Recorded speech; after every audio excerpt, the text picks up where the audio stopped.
Hello, everyone, and thank you for tuning in to another episode of Cola E, the Great. Your girl is in the house tonight, this morning, this evening, or whatever it is to you. Thank you for tuning in. Boy, do we have some topics to discuss tonight. The world is going crazy, perhaps, or maybe the craziness is justified. It's not only America, it is the world. Okay, let's get into it. So, the question is for the night: has the protesting, the marching, the rioting, the looting, has that done anything to change our current situation or racial issues in America and even across the world? That's the question for the night. So, after doing some digging and some research, I found, in my opinion, that marching, protesting, it works. It works. We saw it during the civil rights movement, and I think we're seeing it again today. And in my opinion, this is a second wave of the civil rights movement. So I was doing some research today, and I talked to a lot of people. A lot of people, and I was getting opinions from a lot of people. A lot of people don't believe that protesting works. They don't believe that it worked during the civil rights movement, and they don't believe that it worked today. And here is my thing. Before the civil rights movement, we were living in the era of Jim Crow. And if you know your history, you know that Jim Crow laws restricted black people and limited black people from using certain things, going to certain areas, being able to interact with white folks. And though it was very lit, though the actions of black people, where we could go, what we could and couldn't do, they were very limited, having to go into the back of the restaurants to be served or to get food, or even if there was no back entrance and there was a counter up front, and we walked through the front of the restaurant because there was no back door entrance, we could not sit at the countertops. Riding the city buses, we had to sit in the back. Or if there were no seats in the back and we sat up front, perhaps we had to stand up and give our seat up to a white person. Of course, the drinking from different water fountains, going to the movie theater and having to sit in the balcony, those type of things, getting the scraps and the leftovers and the hand-me-downs, and whatever the case may be, going to the black part of the beach or going to the black park instead of the white park with signs in your face everywhere: no blacks allowed, no blacks allowed. So that and no voting. We didn't have any voting rights during that time either. So those were very limited times for black people. That whole Jim Crow conversation can go many different ways. I'm not going to get into those avenues. We're just going to stick to the topic, because the topic is, does protesting work? And protesting and boycotting, does that work? And it did work during the civil rights movement, because there were massive amounts of protest, and people, they held on strong to it, and they stayed steady with it, and it was captured in media, and it was seen all around the world. It assisted us in our civil rights movement, and that's why we are afforded the freedom that we have today. May not be 100% freedom, but I guarantee we're not going to the black part of the beach, or we're not going to only the black park. We're not drinking from black only water fountains, you see, or going to black only bathrooms. Not being able to go to particular parts of town. those things are no longer happening. And that is because of, and everything else that I mentioned that we weren't able to do, that we are now able to do. And we're able to do those things because of the civil rights movement, which was heavily led by protesting. By protesting. Okay? And interaction, Martin Luther King's interaction with President Kennedy and with President Johnson at that time. Protesting works. And of course, it wasn't only Martin Luther King who was protesting. There were other groups and organizations that were protesting as well. But that was an era of massive amounts of protest. And in fact, there was pretty much, I mean, we had other ways to fight by boycotting, which we did. And that was very helpful too. You know, you hit people in the pocket and you really hurt them and make them think twice. So we did that too. But those two things together and constantly interacting with officials and presidents, it worked. And so now, as I said, to me, it looks like we are embarking upon the second wave of a civil rights movement. Because although we were, laws were changed and turned, there's still issues that are going on right now. As you can see, we got men hanging, black men hanging from trees. Black men are still being killed by the police officer, whether it be by hand, by body part, or by gun. Our black men are still being murdered by murdering police officers.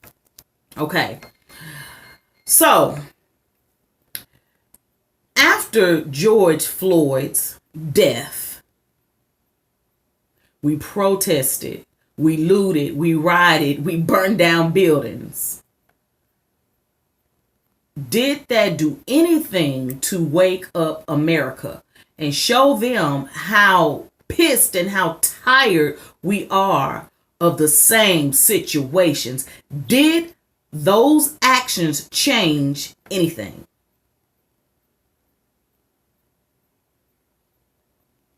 They did.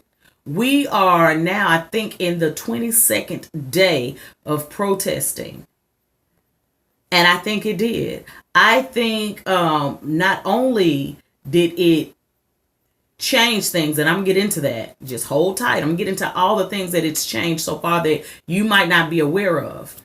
But other countries outside of the United States are looking at us. And our rioting has sparked, and not just rioting, but our rioting and protesting has sparked riots and protesting in other countries on George Floyd's behalf, on black people's behalf. So they're marching in the streets just like we're marching in the streets. They're fighting against police officers just like we're fighting against police officers. Well, where did that start? That started with our actions here in the United States. And so now you have them doing that in Germany. They're doing it in France. They're doing it in the UK. They were even marching in some Asian countries. White folks in other countries are marching on our behalf. That's something to think about. Now, I found an article on CNN website that's titled "The Race-Related Things That Have Changed Since Protests Began Around George Floyd's Death."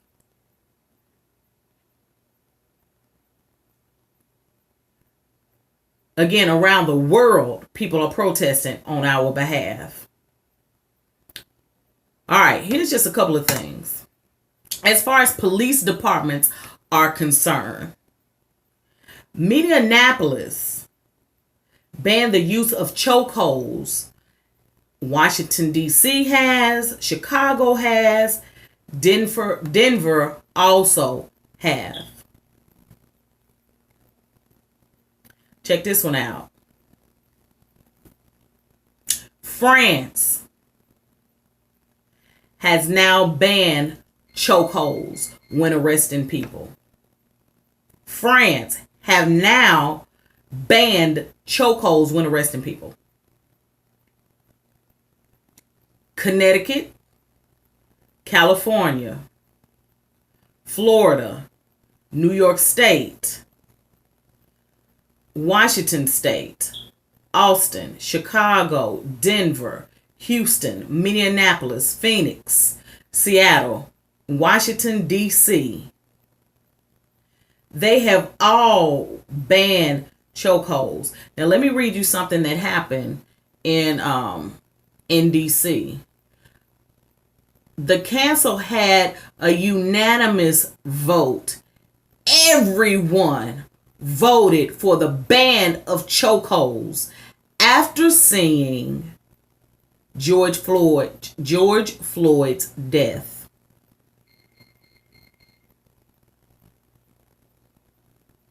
Even though it wasn't a chokehold with the arm, he had his knee on that man's neck.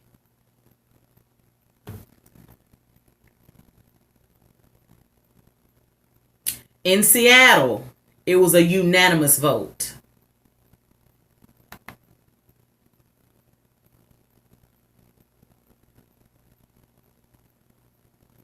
Hold on.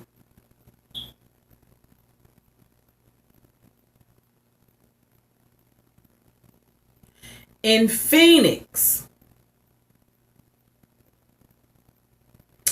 it says that they suspended the use of carotid control technique, and that was effective immediately. That is still the chokehold, which is called the carotid control technique. Oh, that's awful.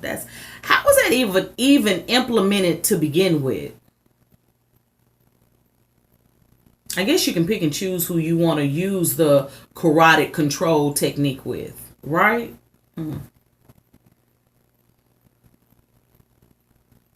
Minneapolis. Stop using all neck restraints and chokeholds when dealing with suspects.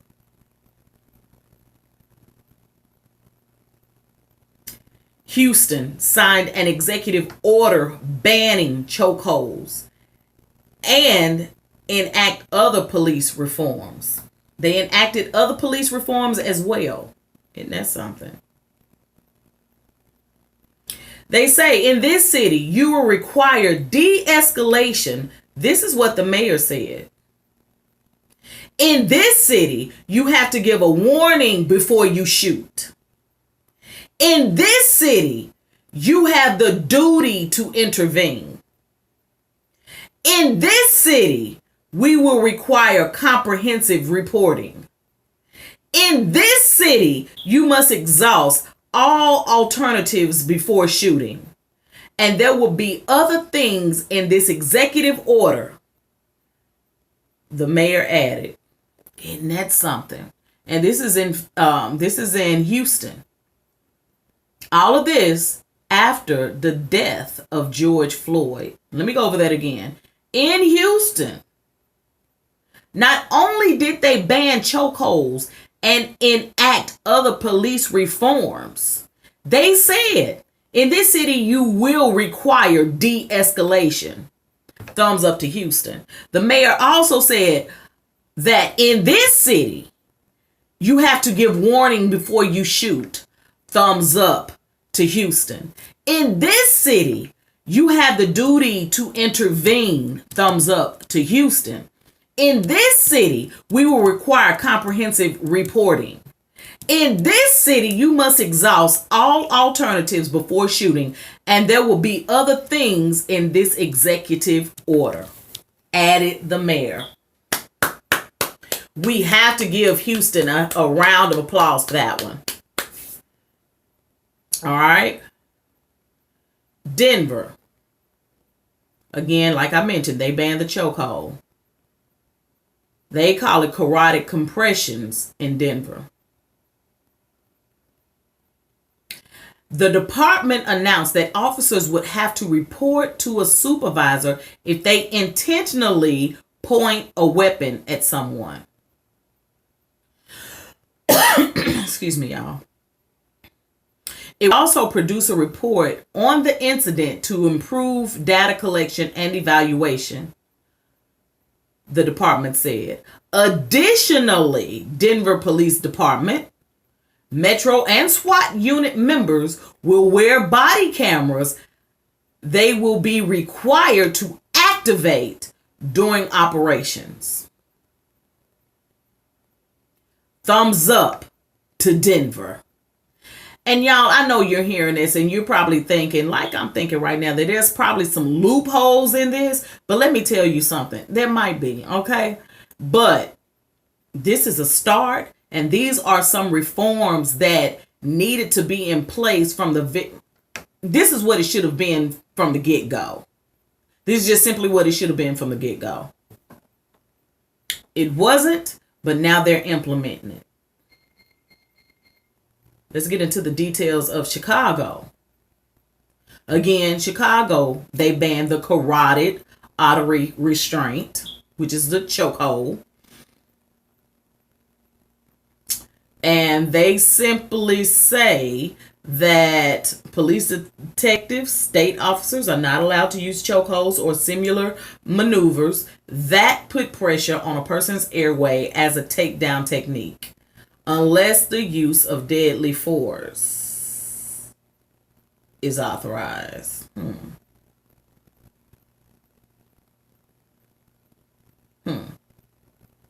Unless the use of deadly force is authorized. I don't like that. I don't agree with that. But I guess because, see, that could be used. That right there leaves a loophole. That's a loophole right there. And it seems like to me, you can pick and choose when you feel like you need to use deadly force. Because that's what they have been doing. I don't like that with Chicago. They need to revise that. So I'm gonna have to, let's throw Chicago out. Bloop, take that off the list. Because they have a loophole. That is a loophole. Unless the use of deadly force is authorized. That's a loophole. So we're not gonna take Chicago off that list, okay? Austin. So it says they never taught or approved chokeholds to begin with. And they're banned. But they're still banning it, and they're actually writing it into the policy. And they've discussed high sanctions for officers intentionally disabling body-worn cameras during critical incidents, and having the mayor and city council involved in policy changes. That's good. Austin never had, they never were taught, or they never were taught chokeholds, and they were never approved to use chokeholds. They were never taught chokeholds, and they were never approved to use chokeholds, which is great. And even with that being said, they still banned it anyways. And they have written it into policy. All right. Washington State. All right. So, again, they have banned it. Washington has implemented a loophole with limited exceptions when an officer's life is in danger, and he wants all law enforcement agencies to adopt a similar rule. No, that is a loophole. Washington State and Chicago, you are implementing loopholes, so you really didn't change nothing. So you're taken off the list.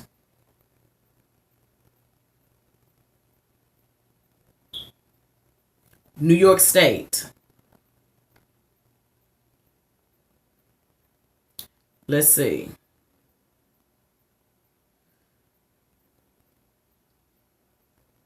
No, okay, so lawmakers passed legislation on Monday banning the use of chokeholds. known as the Eric Gardner Anti-Chokehold Act. The bill would create a new crime of aggravated strangulation, punishable by up to 15 years in prison. Okay. This offense would, now this is, this is coming from CNN, okay?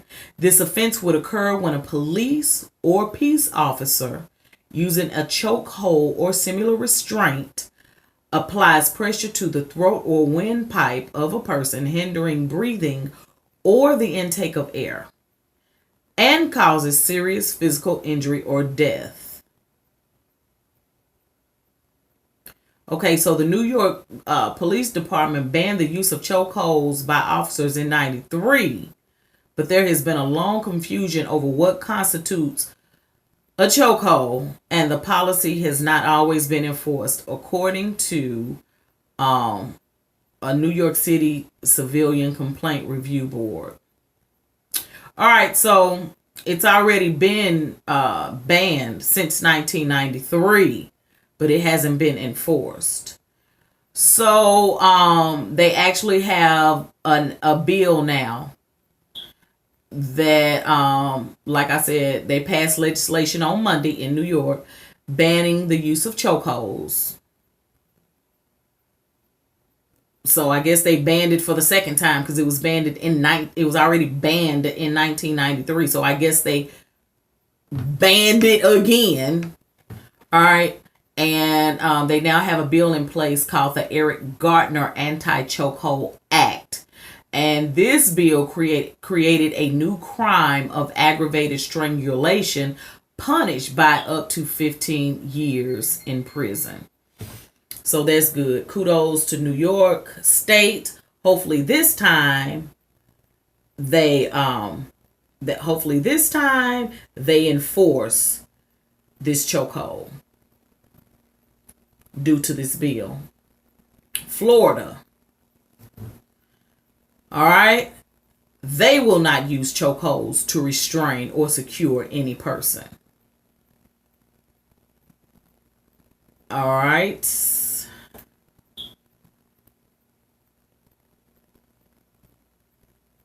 California. They will stop using the carotid holes.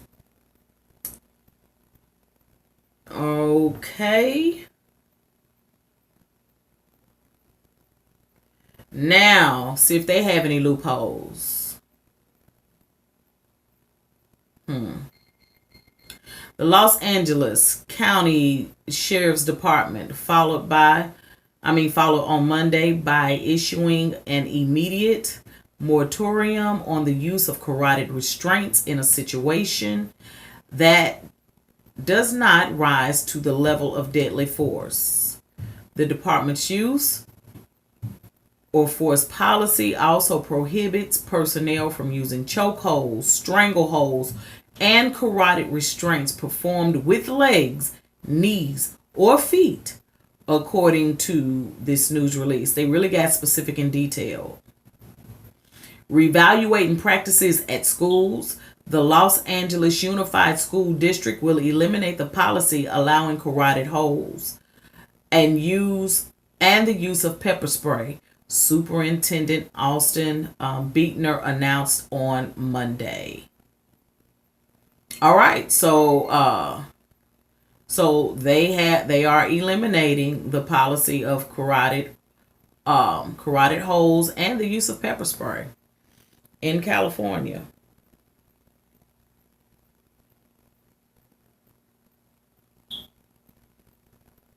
Okay, that was California. Connecticut. See if they have any loopholes. An executive order now prohibits Connecticut State Police from using chokeholds. All right.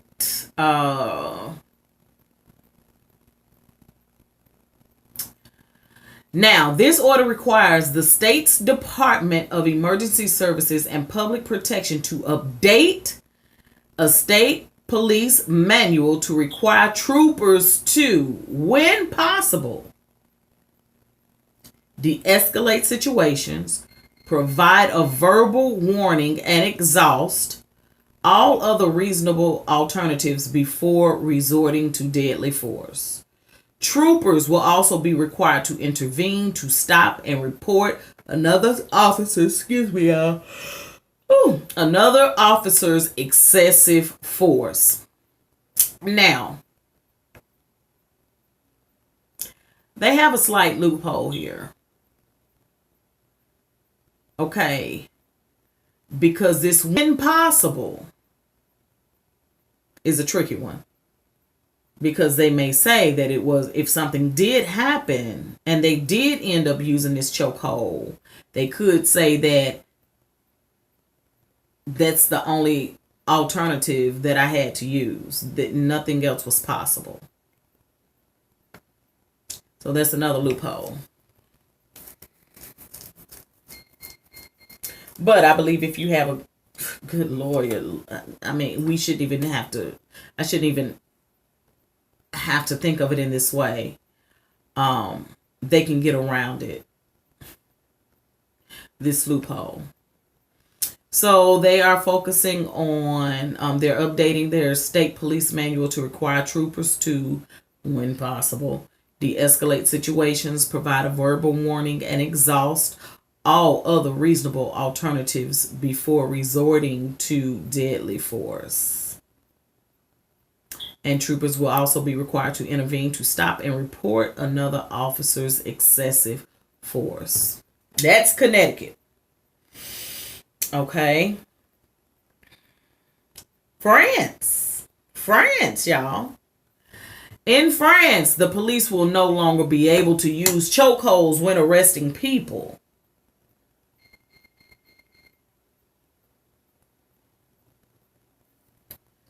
All right.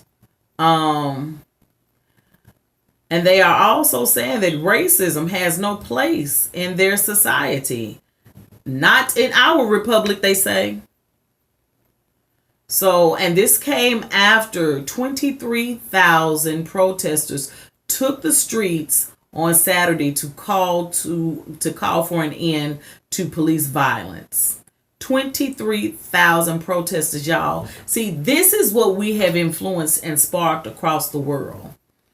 All right, so I'm going to go over these countries again. Well, countries and cities and states that have been affected by this, the George Floyd situation and the neck restraints. France, Connecticut, California, Florida, New York State, Washington State, Austin, Chicago.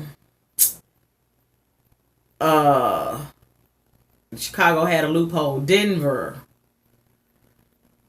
Houston, Minneapolis, Phoenix, Seattle, Washington, D.C. And again, some of these had, about 3 of them had loopholes. But for the most part, a lot of these states are really getting down into detail and showing that they really want to change these policies. This is what happens when we protest. This is what happens when we come together as a people and we hold steady and we stay consistent in our movement. We can change things. We can change things. And people, we are inspiring people around the world to protest as well and join in our efforts. 23,000 people in France were protesting. And that sparked from what we were doing here. I think that's amazing. That's amazing. All right, now, let's see. What else has changed? That was within the police department.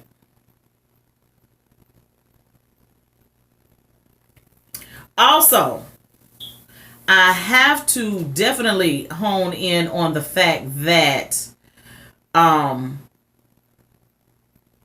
George Floyd was murdered, the police officers weren't even arrested.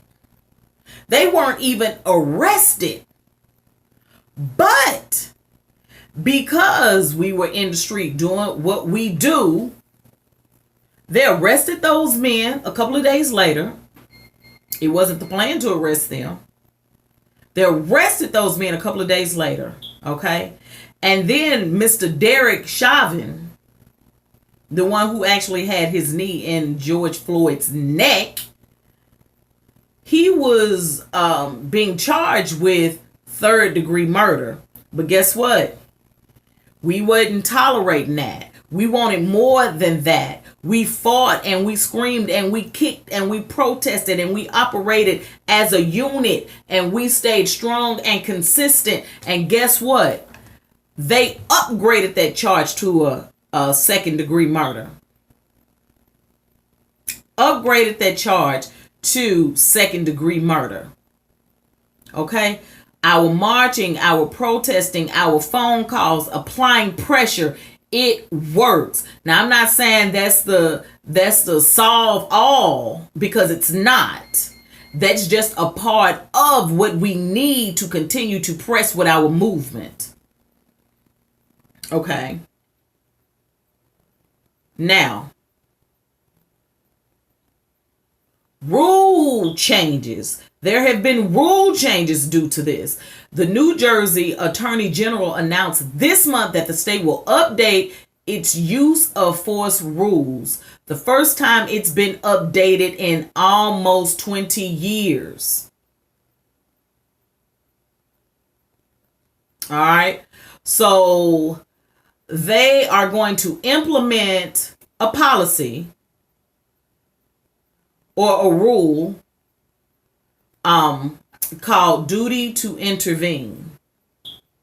This is in New Jersey. Now, the duty to intervene is a rule requiring officers to intervene if another officer is using excessive police force. Big ups to New Jersey. Big ups to New Jersey for that. So those are that's one of the rules that have changed. People are calling for reducing funding. Well, guess what? The Los Angeles City Council introduced a motion to reduce the city's police department by $1.8 billion operating budget. And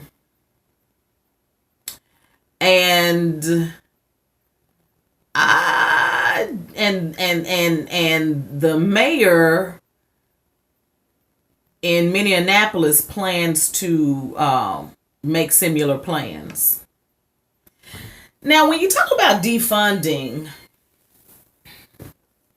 the police department, I don't know, defunding the police department could mean defunding and allocating monies in different departments. I don't know exactly what they mean when they say defunding. Defunding where, what, and how? Those are my questions. How is that defunding applied? Because I know different people have different methods, different ways you can defund. So what exactly is it? I need to know the details. But whatever the case, this was done due to the protest and the aftermath of George Floyd's death. Okay.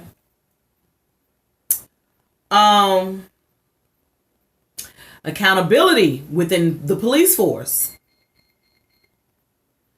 Several officers filmed using force against protesters have been released from duty, and they're now being investigated.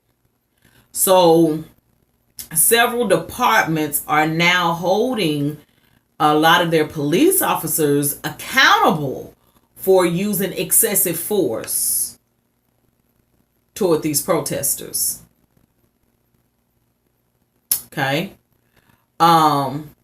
School boards and others have severed ties with police. This has happened in Minneapolis, Denver, Portland, Seattle, and Oregon, and other major school districts are thinking about this as well. And so they're cutting all links to city police departments to institute their own safety measures and to hire their own security. Wow. Wow. Ain't that something? So school boards and others sever ties with the police. Wow. And this is going on in Seattle, Oregon, Portland, Denver, and Minneapolis. Excuse me.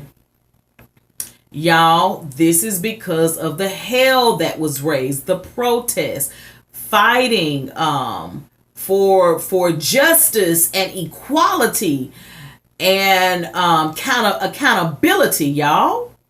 Protesting works. Protesting works. Oh, again, for all the naysayers out there, this is not the cure-all to racism. It is not. But we need this element.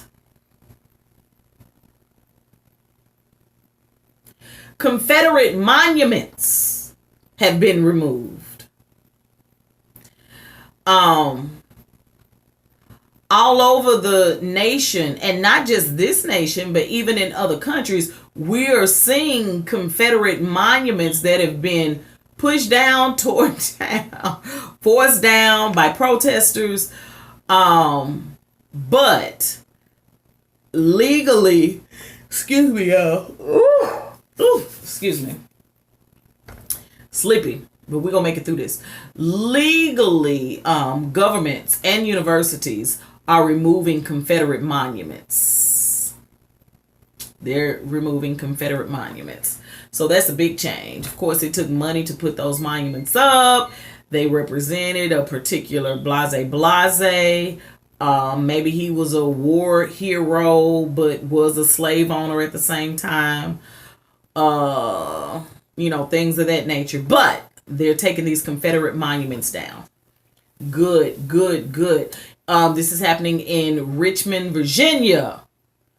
The statue of Jefferson Davis, who was the president of Confederacy, and Christopher Columbus.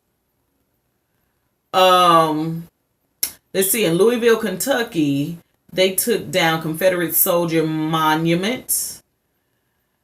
And in leaders in Jacksonville, Florida, vowed to remove all monuments honoring Confederacy. So leaders in Jacksonville, Florida, vowed to remove all monuments honoring the Confederacy. Y'all, excuse me, y'all. Look, I got things going on. Excuse me. I'm rubbing my nose. I'm yawning. I'm doing everything. Ooh, excuse me, y'all. Excuse me. So, reform is taking place. Reform is taking place. Like I said, in my opinion, this is the second wave of a civil rights movement. And we got to stay on this and we got to ride this wave, y'all. All right. Walmart stopped selling guns and locking up black hair care products. Now, y'all, I never took note of this, that Walmart, I guess in some Walmarts, I don't know, it could be a policy and all, but I never paid attention. But they have black products locked up. Ooh, excuse me. I'm going to quit looking like that. I look a mess when I hold my head down and look up at the camera. I'm not going to do that. So, yeah. And so I never knew that black hair care products in Walmart were locked up, while white products sat on open shelves. I did not know that, y'all. But that's what I found doing my research. So Walmart, because of the complaints, Walmart decided to stop locking up black hair care products. There you go. Ooh. There you go. So you have groups of physicians that are condemning racism.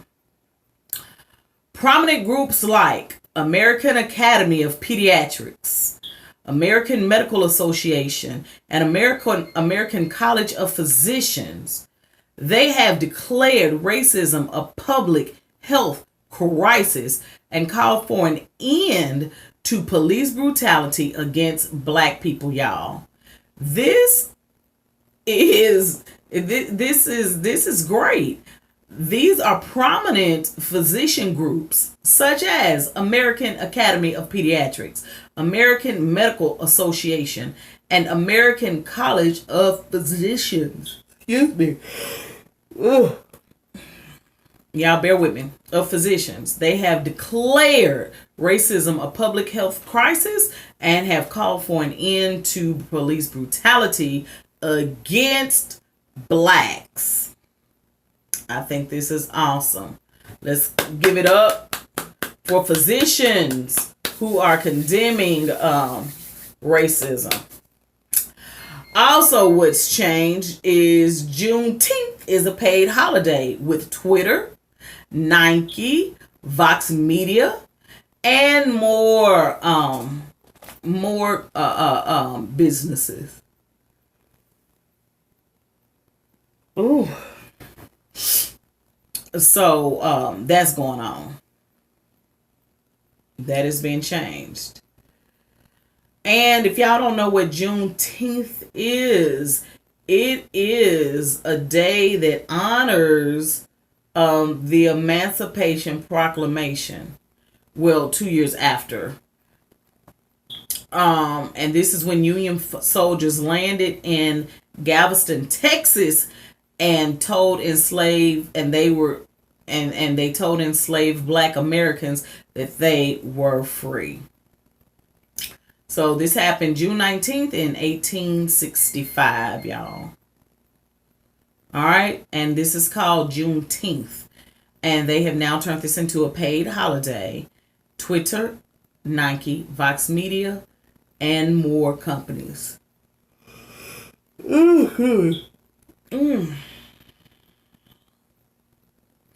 All right, let's see. Entertainment and sports. HBO removes Gone with the Wind. Ain't that something? All right. NASCAR bans their Confederate flag. The NFL owns up. And Commissioner Roger Goodell says the league was wrong for not listening to players' criticisms of racism in and out of the NFL and vowed that moving forward, the NFL would encourage peaceful protest. Isn't that something? Ooh. That's awesome. Let's see. Sports heavyweights call for an end to qualified immunity. Players across the NBA, NFL, MLB, including Tom Brady, Drew Brees, Steve Kerr, and Greg Popovich, they sent letters to Congress asking to end qualified immunity. And this is a legal doctrine that protects police officers accused of violating a civilian's rights. So, sports heavyweights calls for an end to qualified immunity. And qualified immunity is a legal doctrine that protects police officers accused of violating a civilian's rights. There you go. Changes are being made. And that was a mouthful. So for those of you who say that protesting, coming together as a unit, marching, don't do anything, you have been proved wrong. Now, I don't know if your argument could be that that's not all it's going to take. If that is your argument, you believe in marching and protesting, but you understand that it's going to take more than that, I am in agreement with you. But if you are totally against marching and protesting, period, because you feel like it does not work, you are wrong. You are wrong. It worked during the civil rights movement, along with other things that were implemented during our movement, and it is working today, along with other things that are being implemented during this movement. So it works. It works. And I say kudos for the for the police departments trying to reform. Kudos for the calls for reducing funding, accountability held with police force, school boards severing their ties, Confederate monuments being removed, Walmart no longer black hair products, physicians condemning racism, Juneteenth, the paid holiday, entertainment and sports with HBO. They're eliminating some racial movies. NASCAR, excuse me, bans the Confederate flag. NFL on and up, but I have my opinion about that.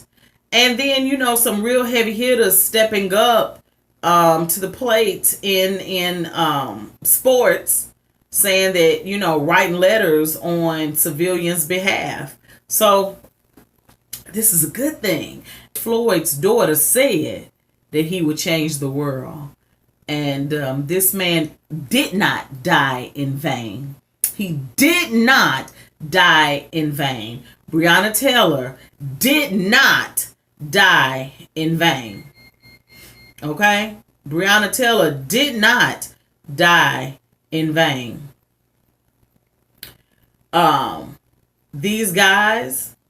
These four guys that were hung, Robert Fuller, Malcolm Harsh, Dominique Alexander, and the team that was found, they did not die in vain, even though they were ruled suicides. You see this face, don't you? Okay. They didn't die in vain. Rashard Brooks, the guy who was shot at Wendy's, he did not die in vain. I'm going to repeat their names again. George Floyd did not and will not have died in vain. Rashard Brooks did not and will not have died in vain. Breonna Taylor did not and will not have died in vain.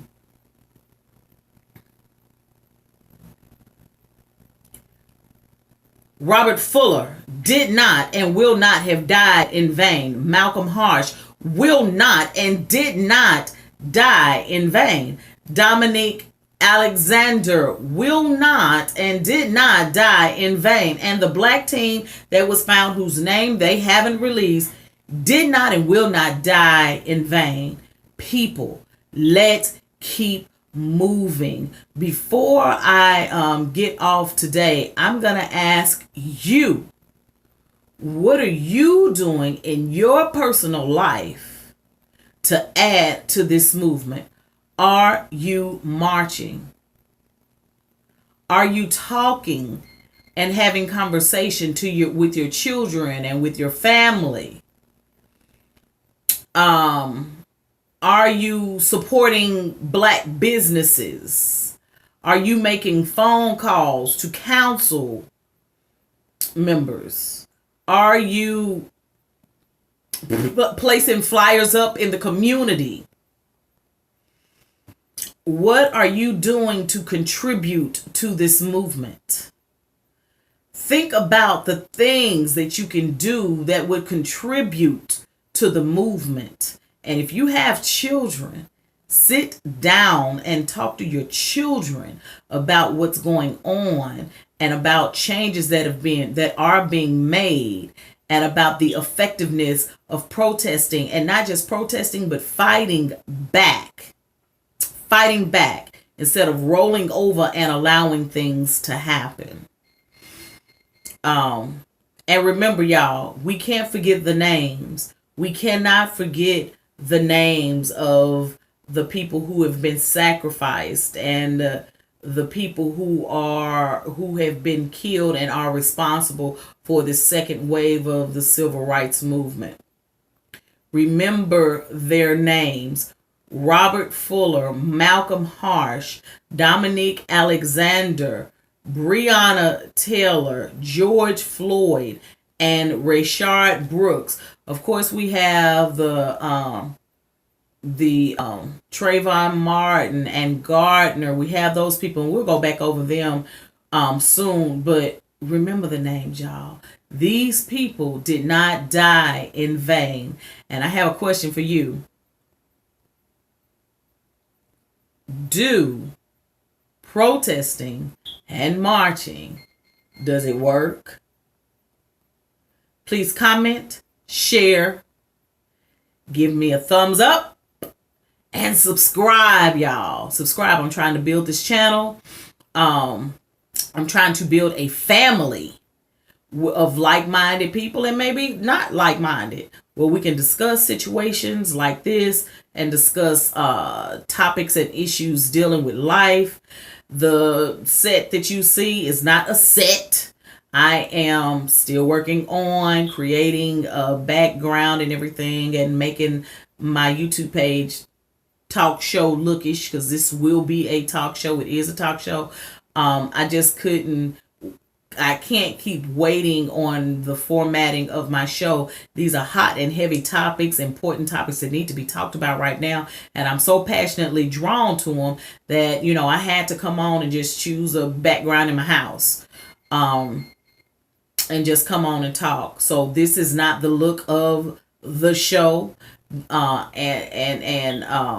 this is not the finished product.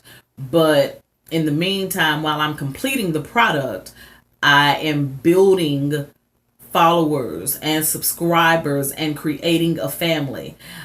This is, and I am Cola E the Great. I am Cola E the Great. And the family members are called the G Squad, the Great Ones. The G Squad, okay? Or G1s. And that stands for the Great Ones. You are great too. You are great too. This is the family. You are great too. Help me create this family so we can grow, so we can laugh, so we can love. Because we are going to have fun. So we can, comment and advise. We're going to have some strawberry letters going on. This is going to be fun. It's going to be fun, y'all. And we're going to be talking about all kind of stuff. So please subscribe. Give me a thumbs up. Share. Like. Subscribe. I'm going to give you a second. I'm going to count to 5 so you can subscribe. 1, 2, 3, 4, 5. Subscribe. All right. So, y'all, I'll be tuning in, and you will see the final product of this show. Be patient with me. I hope you like the content from tonight. It wasn't on no fugazi stuff. This is really coming from my heart. I'm passionate about what I do. I'm passionate about our community. I'm passionate about humanity. So anyway, comment. Let's get a conversation going. And if you have subscribed today, tonight, this morning, this evening, afternoon, whatever it is to you as you watch, you have become a member of the G Squad, the G family. You're a great one. You are a great one. And I love you. I love you.